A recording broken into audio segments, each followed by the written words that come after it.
All right, good afternoon, everybody. Here's to a stormy Thursday afternoon. I'm with Josh and Paul and Deirdre and Miriam Delphin-Rittman. Miriam, as many of you probably know, oversees mental health and addiction services, the commissioner for the state of Connecticut. And she's here because we're going to talk a little bit about a lot of the stresses that folks are going through and how we're helping people deal with that. There's been a lot going on, obviously, between COVID and the economic stress, not to mention the storms. And here we go again. As you probably just heard, there's a tornado warning in Litchfield. We're getting hit pretty hard here in Hartford, where we are right now. Sort of ironic that the Eversource public hearing is going on right now. Hope we all can keep the lights on. And hope we're better prepared this time than we were a few weeks ago. We met with all the municipal officials, virtually yesterday, just the stories they had about the last storm and one guy getting caught in the car when the tree came down and the hours it took before he could get rescued. So it'll be an interesting public hearing. But first, let me start with where we usually do, which is the COVID daily summary. Again, I think relatively good news. First of all, let's look at the number of tests performed. That's 15,000 plus tests. That's a run rate of over 100,000. So while the CDC is sort of saying maybe we can throttle back on the amount of testing we're doing, we're ramping up. The positivity rate, 130 out of 15,000, that's less than a 1%. It's about 0.8%. I think we're at about 0.7% for the week, give or take. So I think those numbers are good. As we talked about last time, we've had some concerns about some flare-ups, probably the most significant of which was Danbury, where Josh and Deirdre and the team really brought in the bucket brigade to douse the flare-up as best we could, did a massive amount of testing. The populations there were great in terms of testing, in terms of quarantining, allowing us to track and trace. So we're not out of the woods by any means, but the positivity rate in Danbury has gone from 7%, where it ramped up, to now about 5% for the last cycle. So fingers crossed, and maybe this is a template of how we can do things right going forward. But we are maintaining our commitment to testing. We announced this with, again, New Jersey and New York. We're going to test symptomatic and asymptomatic people, and it's really important. Obviously, an asymptomatic person can be just as infectious or more infectious than somebody who is already symptomatic, and there's no waiting to do this. It's working around the state, and we're going to keep going. If you've had contact with somebody who tested positive for COVID, get tested yourself and quarantine for 14 days. And as you can see, we're now in a position where we're doing testing on a regular basis so that you can get tested, say, on a monthly basis. And that allows us to give some consistency in terms of what we need to do. We're really focusing on the high-risk facilities. As you probably remember, down in Danbury, after the flare-up there, we went into the nursing homes, tested everybody, and do that on a weekly basis. Norwich was a similar circumstance where there's a flare-up at a nursing home. We caught that early, and hopefully that is contained. Remember, tell everybody it's free. You can go to a federally qualified health center. You've got symptoms, you don't have symptoms, it's a free test and it's worth doing. And dial 211. You're going to hear that number a lot. Dial 211 or CT.gov coronavirus. You can find a location closest to you where you can easily get tested. We're maintaining our commitment. You know why? We're doing that because we're sticking with what works. And I think you can see that when we first began our reopening on about May 20th, where the numbers were in terms of infections, and in through our June 20th reopening. We've done this cautiously. It really has worked. You can see that 10% number there, where more like 1%, but 10% was the break point for people or other states due to quarantine. I think there's relatively good news there. Rhode Island was briefly on the chart. They're off the chart. Delaware, Maryland, states that were sort of in our orbit, so to speak, which we worried about, are now below that 10% positivity rate, and that's extraordinarily good news. If you have a cousin from Guam, unfortunately, please tell her don't visit right now, or if you visit, you will have to quarantine for 14 days. That's one place that did land on our list. This next slide is interesting to me. It just as an example. Max, you have that up? It's an example of the outreach we are doing to all the different communities around the state in different languages. You see it in Spanish, you see it in, hear it in Polish, trying to register with people in different ways. If you wake up and you can't smell the coffee or the bacon, go get tested, because losing your sense of smell is an early indicator of what's happening there.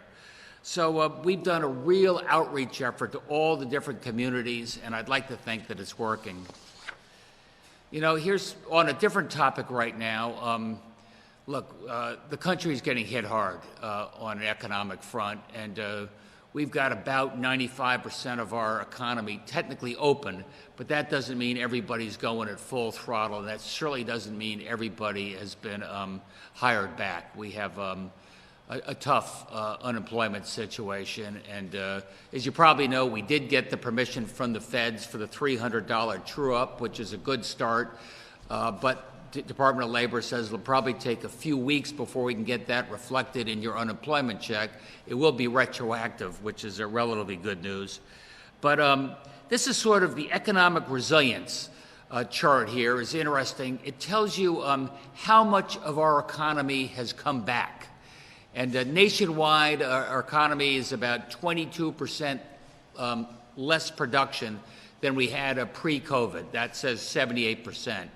Connecticut is relatively better off. We're at 81%. We have a way to go.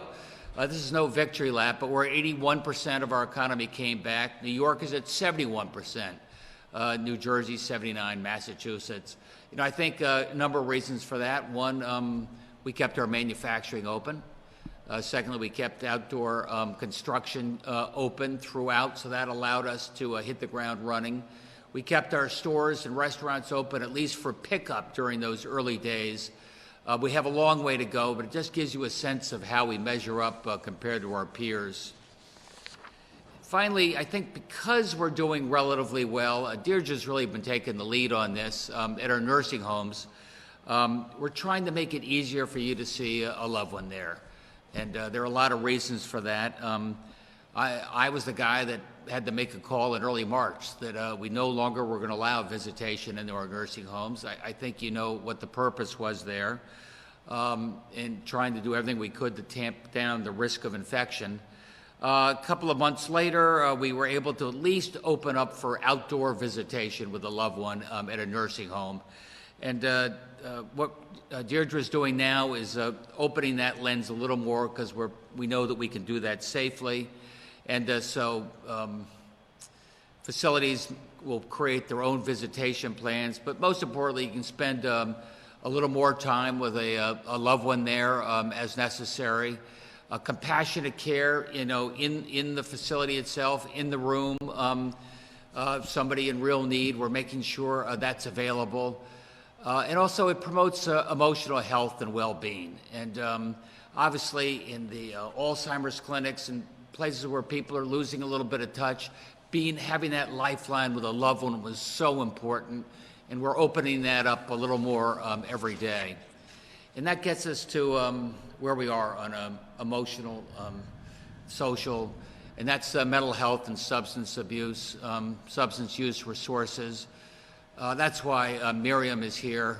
I can just say, as I've said before, our 211 hotline is just a window into what is going through people during this time of incredible stress, power, COVID, economics, and we've seen that. One of our, first early detection systems was, go into the emergency room, go into the doctor, go into the school. A kid would report back on what's happening back at home, and those were closed down for a while, and that created even more of a sense of isolation. And we're obviously, as we reopen our schools, you can go see a doctor. The emergency rooms are open. You can go and you can get the love and support that you need. Mary Ann and I were at CCAR. That's the Community for Addiction Recovery. Saw an amazing young recovery coach there, a young man who was just on death's door. He showed me the picture, and then we talked about the dozens of lives that he has saved since then. So Mary is just going to tell you a little bit about what she's hearing in terms of mental health and substance use and what we're doing about it. Mary? Yes. Thank you, Governor. Yeah, so, certainly one thing I'm hearing is that, we all know that this is such a stressful and difficult and challenging time. Hearing a lot that, people are just feeling stress related to the uncertainty of, their own health or maybe health of family members. We're seeing an increase when we look at our data, even an increase in some of the overdose rates within the state. There's been national data that also showed an increase in some of the suicide rates among young people. So certainly one thing that we have been sort of focused on and working on is really trying to get information out to let people know about the services and supports that are available across the state.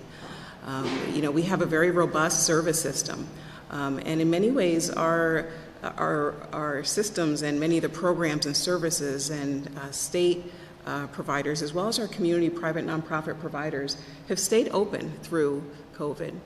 And so there are just a few resources that I do want to share and then talk a little bit about just some of the signs, what to look for, when to reach out and call 211, for example. So I'll go through some of the resources. So for example, we have a mobile crisis team. We have mobile crisis teams across the state. And so 211, so appreciate the collaborations with 211 that really is the central call line for our mobile crisis teams. If somebody is in crisis, an individual or a family member or a child even, you can call 211 and 211 will send out a mobile crisis team to be able to do an assessment and help to triage and connect either the child or the adult to the appropriate level of care. We also have our access line, and this is our access line to help people who may be struggling with substance use disorders. This is a line where a person can call, so the number is 1-800-563-4086. If somebody is struggling with substances, they can call that line, receive an assessment over the phone, and be connected to the appropriate level of care. So whether they need detox or residential or some other level of care. The thing about the line is we will also come and give somebody a ride to detox. If they need detox and don't have transportation, we will go and pick them up and give them a ride to detox. And it's safe, the appropriate PPE will be available, and so that is something that we're really committed to and have maintained throughout the COVID crisis. Another resource I want people to know about is our liveloud.org website. Live Loud is our centralized sort of website where there are a range of opioid and substance use related services, information about those services and supports. We have a new function that I'm excited to let people know about that's part of Live Loud, and that's the live chat function. So now an individual can actually connect with a recovery coach and have a conversation with another individual in recovery about what they're experiencing or feeling. And so that's something that we added to the Live Loud website. Another thing we hear is that young people are really struggling. So for youth who maybe miss some of the transitions, their graduations, or missing playing sports, or missing some of the social gatherings with their friends. We have a group that we fund, Advocacy Unlimited, and they have a website and some called Join Rise B. And the Join Rise B sort of group and team, they actually have a warm line as well. So if you go to the website, there is a warm line for young people, run by young people. So if someone is feeling socially isolated or alone, they can connect with another young person through that line.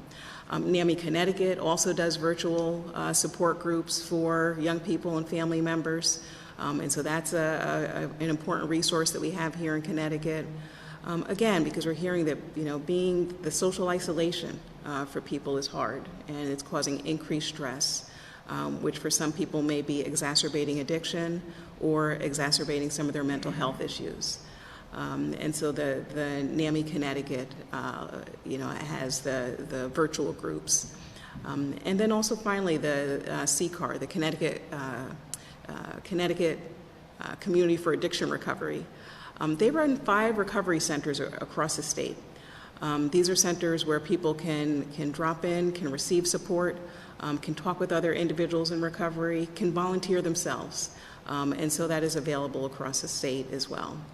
I'll end by just noting that, as I mentioned, it's a difficult time. And I think, one thing we know that can make a difference, in addition to these resources here. And again, 211 is a great resource for connecting to any of the services and supports across DEMAS.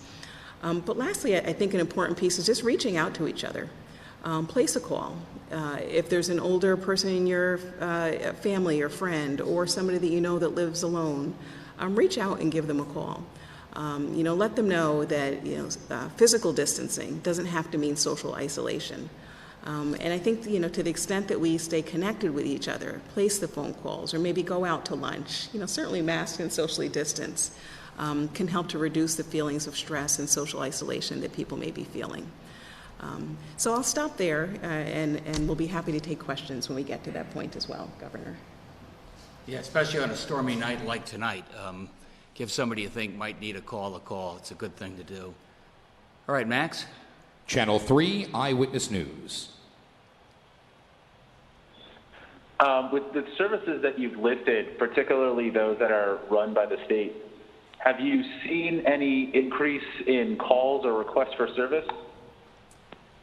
For certain services, we have seen an increase in calls, and it's ebbed and flowed. So our access line has continued to get some calls. People wanting information or, wondering how they can get into detox or where the resources are available. So that has continued to receive calls. Also 211. So 211 also helps to run our National Suicide Prevention Hotline. And they have reported an increase in calls as well. Although sometimes it's calls, not necessarily someone talking about mental health challenges, but people having questions about benefits, so employment or food benefits or housing benefits. And so we're hearing quite a bit about that. And certainly one thing that we're hearing as well is that CCAR, they're online recovery groups, that people are really accessing those quite a bit, that they've been quite popular. And in many ways, the online groups helps to create that virtual community. So I think that's one of the reasons why those have been pretty popular. And I was also going to ask about what you're hearing from service providers. Are you seeing increase in demand from them, whether it be online or in person? So I think the question was, are we seeing an increase in demand? Many of our service providers are saying that people are continuing to use the services, especially through telehealth. So there has been an increase. Some providers are reporting an increase. People are continuing to come in for either addiction services or other supports. Others are actually are reporting a decrease, that they're not seeing people come in at the same rate.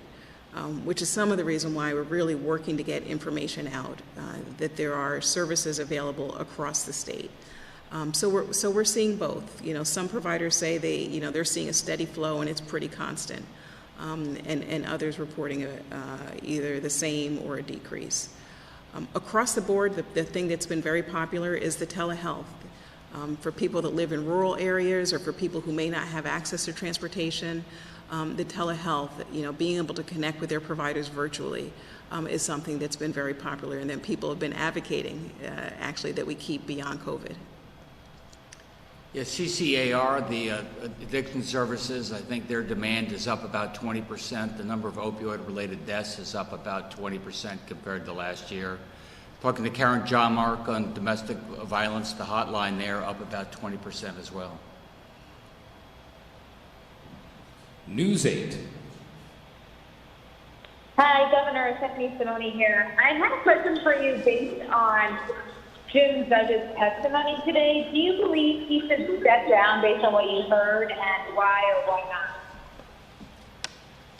I don't think that solves anything. As I've talked about before, when it comes to Eversource, they've had a number of CEOs since Hurricane Sandy. A little credit, I tuned into some of the hearings, and the Eversource guys were on throughout, and they were taking their medicine. And what's most importantly now is that Pura work with the legislative team. We come up with a set of metrics. We tie performance to that and make sure everybody's benefit is tied to how they perform, not automatic. Thank you. NBC Connecticut.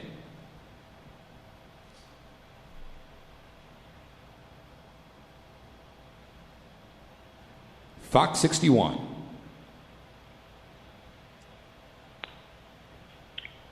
Hello there. This first question from the commissioner, or for the commissioner, I should say. What should people do if they don't feel like they need the services to call in? What can people do in their daily lives to help with their mental health, coping with all the stress of this pandemic? Yeah, that's a great question.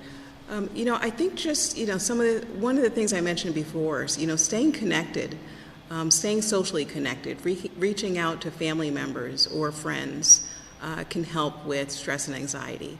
But then also some things like, getting enough sleep. We know getting enough sleep can certainly help to reduce feelings of stress and anxiety. Exercise. Exercise is a wonderful way just to physiologically reduce some of the stress hormones in the body and can help to reduce feelings of anxiety or stress. Deep breathing or relaxation exercises. That's also another thing that can help to reduce stress and anxiety. There is there's a recent collaboration between DEMIS and DEEP, so Department of Environmental Protection. So Commissioner Dykes and I now have a wellness series where we're streaming wellness activities from state parks. Connecticut, we are so fortunate that we have such beautiful state parks. And so our thinking is with this initiative, it's a way to introduce people to the parks, but then also a way to allow people to do and give people the opportunity to do wellness activities from their home. So tomorrow there'll be Qigong that will be streamed from one of the state parks here in Connecticut.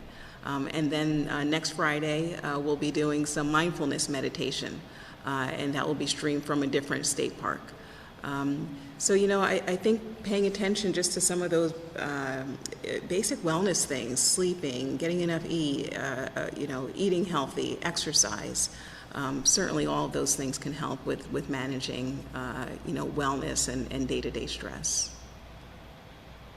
And just to follow up, Governor, a lot of the emails that we're receiving into the newsroom have people being very stressed out about their unemployment, being able to make ends meet, not being able to get in touch with state agencies, whether it's for child support or DMV services.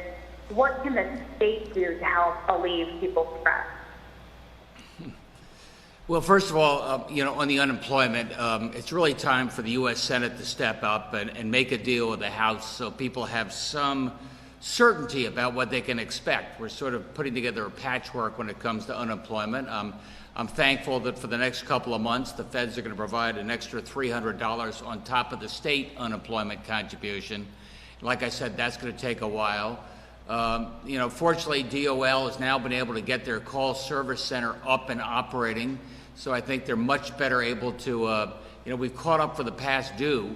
It took a little bit of time, and now we're able to take those calls as well. DMV, my understanding is that, I don't know if we've caught up necessarily, but we contracted out for a lot of the driver's tests and the such, so those young people trying to get their first driver's license are back on track. We're doing a lot of it remotely right now, but a lot more of our centers are open. So maybe there was a bit of a rush right after we opened them up, but now we're a month into it, so I think you'll find it pretty timely. Thank you.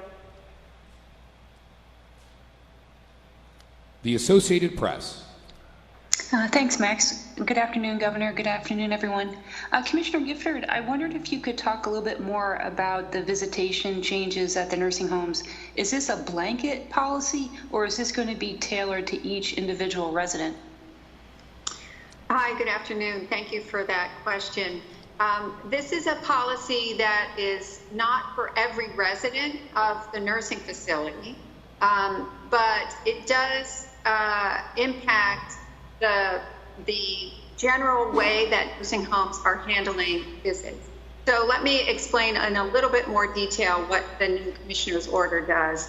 First of all, it clarifies that visits can take place more than once a week. Some nursing homes were interpreting our prior guidance to say you can only have one visit per week. That's not the case. Clarifies that. It requires that each nursing home develop a facility-wide visitation policy so that residents and families will be able to know here are the policies in the facility where you live or where your loved one is living. It requires each facility to assess the psychosocial needs of each one of their residents and develop a visitation plan for each one of them. So that will be important. It also extends the minimum time for visits, socially distanced visits outside or through a window. Those should be a minimum now of 30 minutes as opposed to 20. And it also requires that facilities allow visitation at least 5 days per week, and one of those days needs to be on a weekend. So that will improve access for families who may not be able to visit during the week. Probably the most important thing in the order is that we're expanding what we call compassionate care visits, and we're allowing families to visit indoors with their loved one who is either at the end of life or who has had a deterioration in their condition as a result of social isolation, and that's certified by a doctor. So as long as there's no COVID in the facility, those compassionate care visits can go on. Do you expect this to open up even more, like in another month, or is it just sort of a wait and see thing? Well, we know how important the visitation is to families and residents. We are acutely aware of the many, many families and residents who want to be reunited, but we're also very aware of what we saw in the spring with respect to COVID infections in nursing facilities. So we're taking it step by step.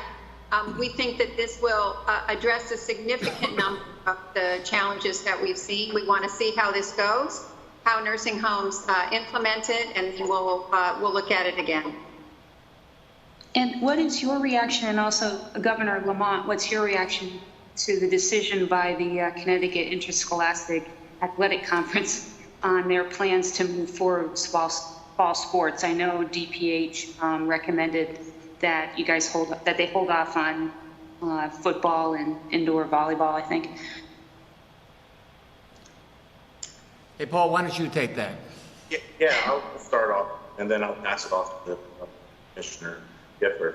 DPH has been shrinking of their recommendation based on the question of CIAC. I think one of the main aspects the government has been focusing to get our kids back to school safe. We ensure that they're not issue of equity in individuals in the educational. Paul, your audio is cutting in and out. Oh, okay. Yeah, your audio is cutting in and out. Not sure if there's something you can do to fix it. Okay. Pass it off to Commissioner Gifford. Oh, you sound better now. You sound better now. Sound better now? Okay. Yep.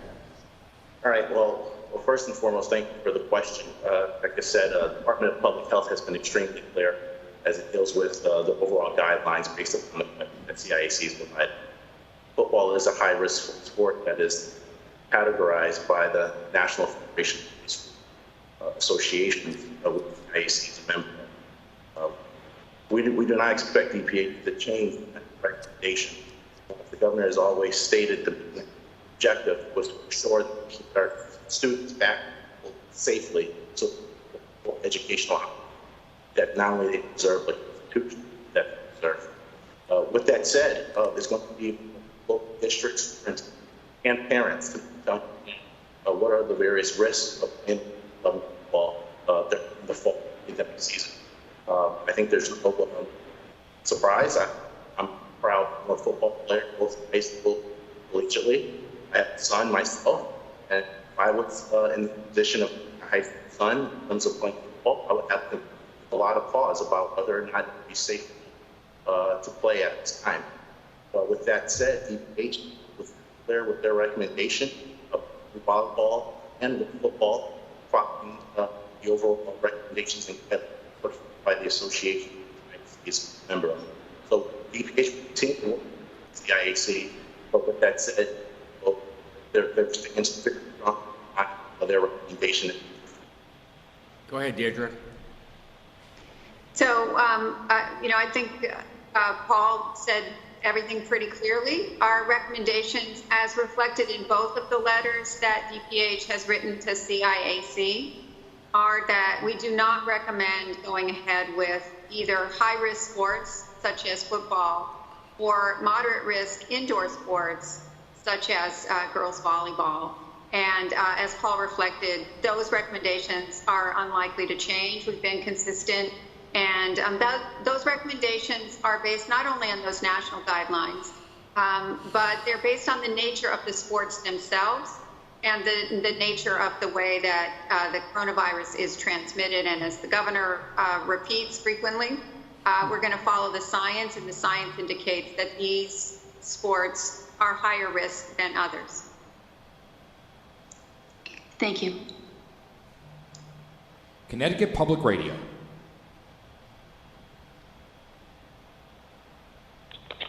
Good afternoon. I have a question on, Lamont, your executive order on testing at nursing homes says the testing can stop if a facility is COVID-free after 14 days. Now, do you still believe that's the most effective testing strategy, especially as we begin letting more visitors into the nursing homes? I do, except in extreme circumstances like the Danbury situation. Because of the flare-up there, we've accelerated the testing in that particular nursing home. Anything else on that, Deirdre? Yes, I would add, Governor, that as you said, the guidance also says that that DPH may change the recommendations from time to time. So we have changed our recommendations for Danbury to have every staff member tested every week. We are also going to be implementing a surveillance testing strategy where one quarter of their staff are tested every week. So it won't be every staff member every week, but every staff member at least once a month will be tested going forward. Thank you. Hearst, Connecticut Media. Thanks, Max. Hey, can everybody make sure that they're muted? I'm getting a pretty wicked echo over here. I don't think it's the weather. Thanks. Governor, going back, we were in Danbury with you the other day. Is there anything in particular that might be attributed to the reduction in the rate of transmission there? Like I said, I think the cavalry came in pretty hard, and we did well over 1,000 tests.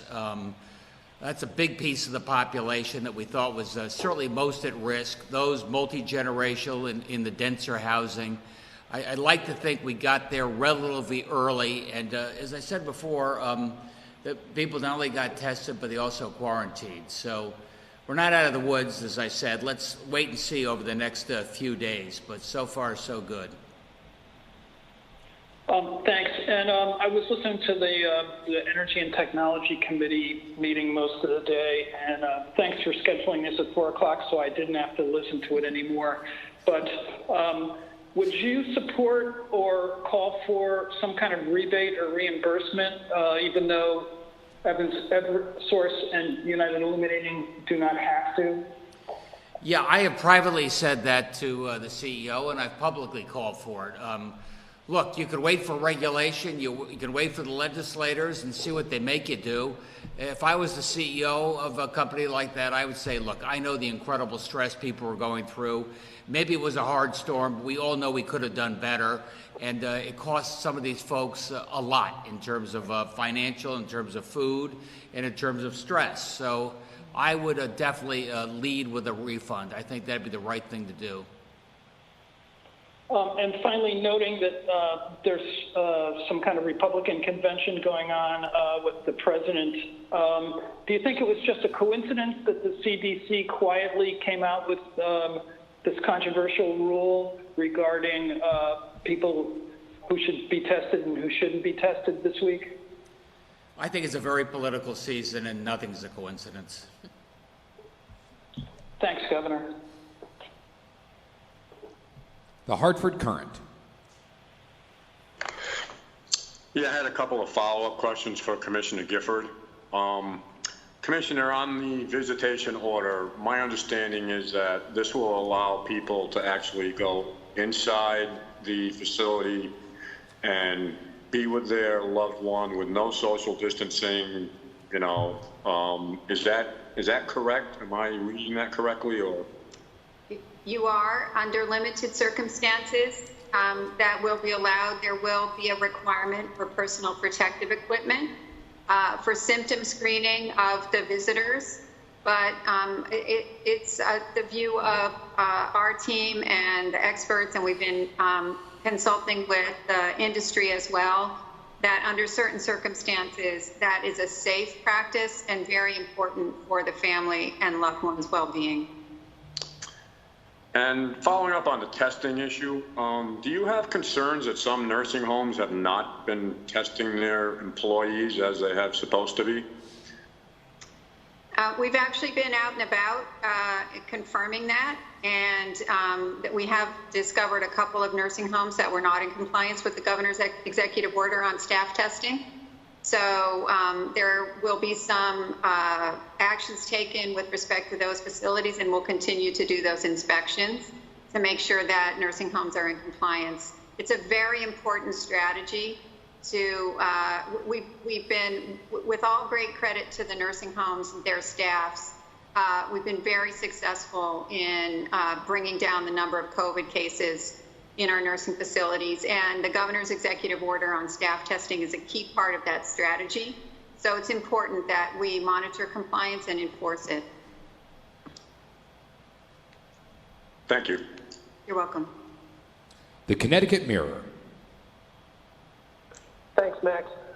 Good afternoon, Governor. I wanted to ask you about education funding, particularly. Superintendents were informed last Friday how much coronavirus relief funding they'd be receiving. Why did the administration decide since then to adjust those allocations?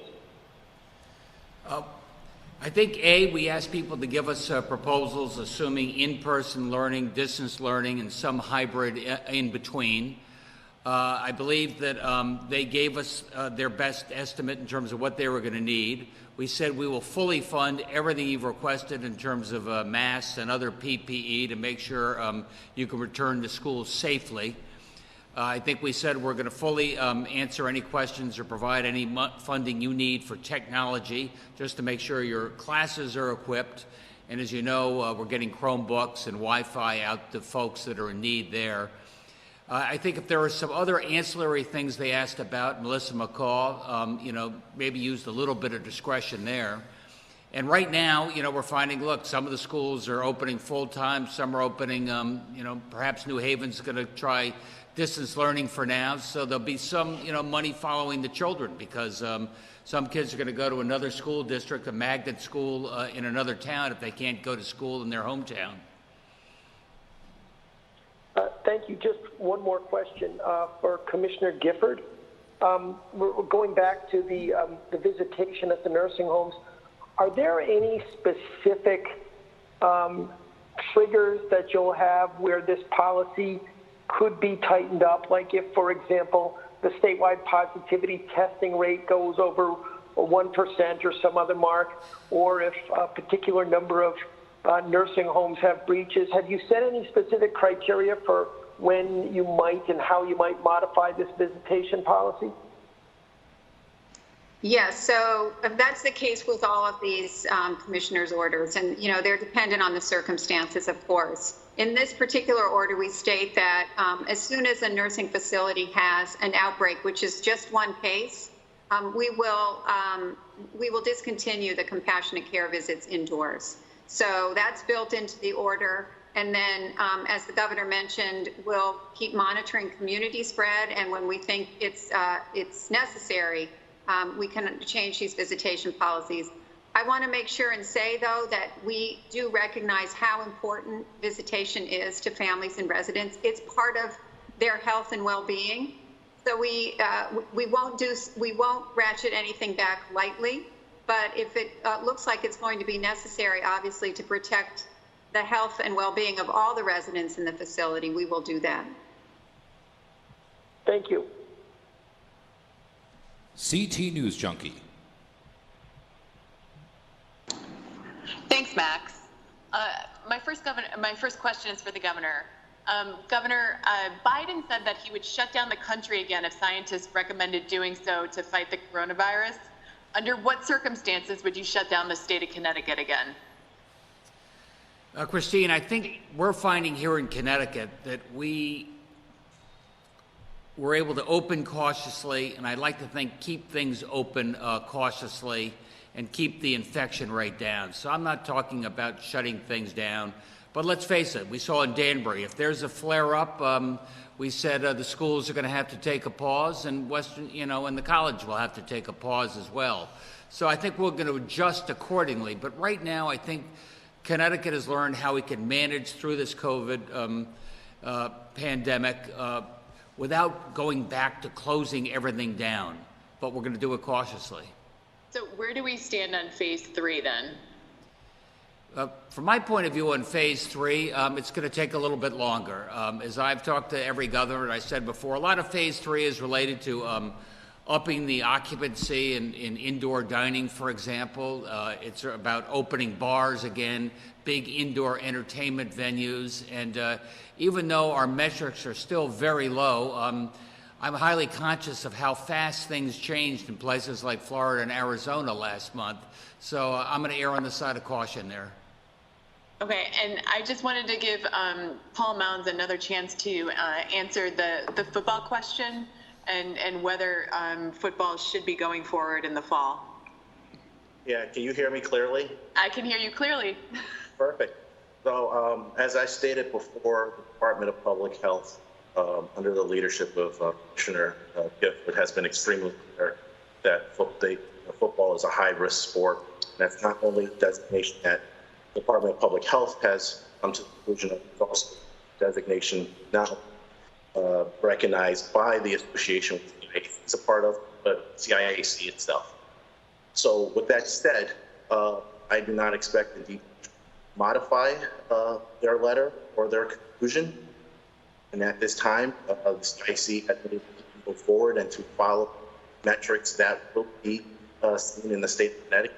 If they have any further questions for DPH, they will answer it. But at this time, the recommendation of the department is that football in the 11-11 format should not be played in the state of Connecticut. The Waterbury Republican American.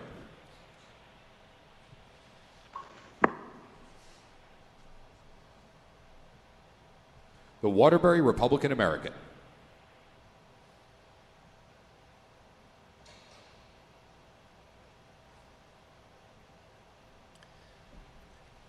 Let me just say that try and find a silver lining on everything. We got tornado watches and big thunderstorms. Stay safe, stay at home. We did need the rain. There were drought warnings in the northern part of the state, so that's good. And I'm trying to put you at ease because, Miriam, you and I were there. We know some of the stress that people are going through right now, and there's no place I'd rather be than Connecticut right now. I think we're getting through this together. Thanks, everybody.